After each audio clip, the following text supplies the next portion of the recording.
लेकिन अभी की स्थिति यह है कि कल से नए मार्जिन के नियम लागू होने हैं और उससे भी नर्वसनेस क्रीप इन हो रही है। अभी नए मार्जिन के नियम क्या है और क्यों बाजार नर्वस हो रहा है, इसके लिए सुमित के पास चलते हैं। सुमित, क्या अपडेट है, क्या डिटेल्स है?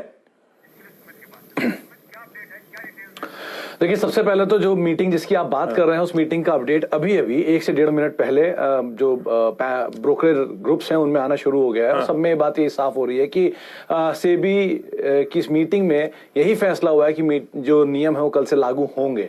उन्होंने ब्रोकर्स की बैठक के बाद भी बात साफ कर दी, कल से ही ये नियम लागू होने वाले हैं। तो खैर ये एक बात थी, लेकिन दूसरी बात, ये नियम है क्या? अब तक क्या होता था कि हम कभी भी कोई शेयर खरीदते हैं या बेचते हैं तो उसके ऊपर हम एक मार्जिन मांग लेते हैं ब्रोकर से, जो ब्रोकर अपने पास से देता है, उसके बदले में वो हमसे चार्ज वगैरह लेता है या फिर निवेशकों से चार्ज लेता था। लेकिन अब ये बात साफ हो गई, कोई भी मार्जिन नहीं होगा। अगर आपके पास मार्जिन है तो आप पैसा, जितना पैसा है वो आप डालें और उसके ऊपर आप ट्रेड करें। नया पैसा ब्रोकर्स की साइड से आपको नहीं मिलेगा मार्जिन के तौर पे, पहली चीज। दूसरी चीज, ये चीज आप बेचने में भी एप्लीकेबल है और वो कैटेगरी के हिसाब से, स्टॉक की कैटेगरी के हिसाब से मार्जिन रहेगा 20%, 30%, और उस मार्जिन को आप रखेंगे, उसके बाद अपना शेयर खरीदेंगे और उस शेयर के साथ ही, उसी के साथ ही अपने शेयर बेच भी पाएंगे। तो ये तो एक चीज हो गई मार्जिन वाला पार्ट। दूसरा, पावर ऑफ अटॉर्नी को लेकर सेबी ने 2016 से 19 के बीच में कई ऐसे मामले आए थे जहां पे कई अनियमितता पाई गई थी।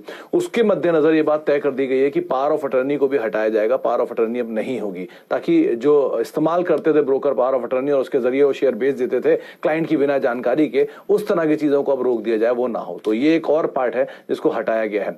तीसरा, प्लेजिंग के लिए भी अब एक अलग से अकाउंट बनेगा और उसमें अकाउंट में डालकर आपको पहले बताना पड़ेगा कि ये शेयर को आप प्लेज के तौर पर रख रहे हैं और उसके बाद आप उस पे मार्जिन ले सकते हैं। अगर आप पहले अपने शेयर को प्लेज पे रखिए और उसके बाद उसे मार्जिन रखिए, उन शेयरों को एक्सचेंज T+6 के आधार पर अपने पास रखेगा और उसमें वो आपको मार्जिन देगा। लेकिन मेजरली एक्सचेंज अब अपने आप को T+1 की साइड लेके जा रहे हैं ताकि ये थिन लाइन हो, जल्दी से जल्दी शेयर आपके पास आए और आप जल्दी से जल्दी उसके ऊपर मार्जिन ले पाए और फिर ज्यादा से ज्यादा ट्रेड करें। लेकिन नया मार्जिन आपको नहीं मिलने वाला है। तो इससे जो एक्टिविटी थी इंट्राडे ट्रेडिंग को लेकर वो थोड़ी सी कम होती हुई दिखाई पड़ेगी और जिनके पास शेयर पड़े हैं, उनको मार्जिन नहीं है उनके पास देने के लिए, वो अपनी पोजीशन कुछ हद तक वाइंड अप करते हुए दिखाई पड़ रहे हैं। थोड़ा सा पैनिक सी स्थिति बन रही है, काफी कंफ्यूजन है और शायद मार्केट इसी को पैन आउट कर रहा है।